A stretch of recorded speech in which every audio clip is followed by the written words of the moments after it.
welcome back to third week of Phrase of the Day. I'm Abigail, who was your awesome co-host Bemrat, and we both from 3D. And I'm Bemrat from 3D too. I'm doing great, Abigail, and hello to all our listeners. You know, I was thinking about how much effort our school is putting into helping us improve English skills.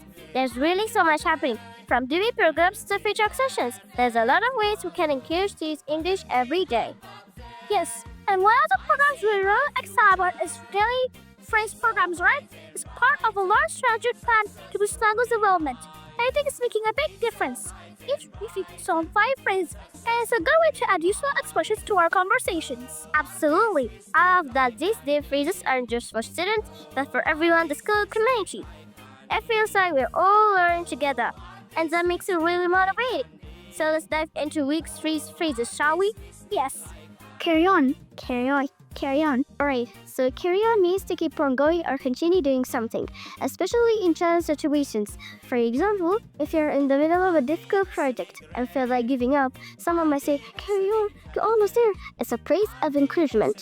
Yes, it's like saying, don't stop, keep pushing forward. Imagine runners that start but still determined to finish the race. They just carry on towards the finish line. This phrase reminds us not to give up. And speaking of giving up, our next phrase is call off. It's the opposite. It means to cancel something that was planned, like a meeting or an event. For example, if it's raining heavily, you might have to call off a picnic. Yes, we call for events when something comes up. When something comes up that makes them impossible or difficult to do. Like if the weather is really bad, we may need to call a sports practice. It's a particle phrase that we use when plans change unexpectedly. Definitely. Now on to our third phrase, check in. Alright, so this phrase means to report your arrival. For example, I'll check in at the hotel when I arrive. Good example, you could also check in with someone to update them. Like if you're working on a project, you could share progress with your team. This phrase is used for both literally when checking in places or in a more casual way for communication. Literally, this phrase is both useful for travel or at work, which makes it pretty basic. Alright, our fourth phrase is come across. Alright, so come across means to discover or find something by chance. It's like those unexpected moments you come across something new, like a new book, an old photo. Oh, I love this phrase. Last week I came across an old diary from my school days. It was such a surprise. I completely forgot about it. Come across can describe any little discovery, and those moments can be so fun. Yes.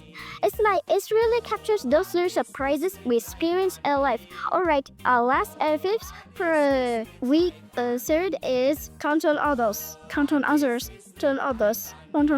Alright, so this phrase means to rely on someone or something. Yes, it's such an important phrase. When we say we count on someone, it means we trust them to be there for us. Like I can count on my friends to be there for me whenever I need it. Or I can count on my teachers to support my learning. Definitely, absolutely. This having people who can count on make a big difference in life. It's all about trust and dependability. And speaking of count on others, we hope you can count on us to bring here phrases every week. Exactly, Bemrat. Let's do a quick recap of week 3's phrases. Carry on. Keep going or continue doing something. Call off. Cancel something. Check in to register or report your arrival. Come across to discover something by chance. And count on others to rely on someone or something. Thanks, Abigail. And to all our listeners, we encourage you to try to use these phrases in your conversations this week, whether you're at school or anywhere. Practicing them makes it easier to remember, and soon enough, you'll be using them naturally. Definitely, try using them with friends, family, or even just think about how they apply in your daily life. So the more you practice, the more confidence you'll get. Thanks for tuning in to Phrases of the Day with us.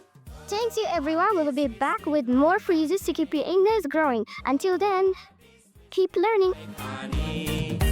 Oh, Ardi, sweet like candy.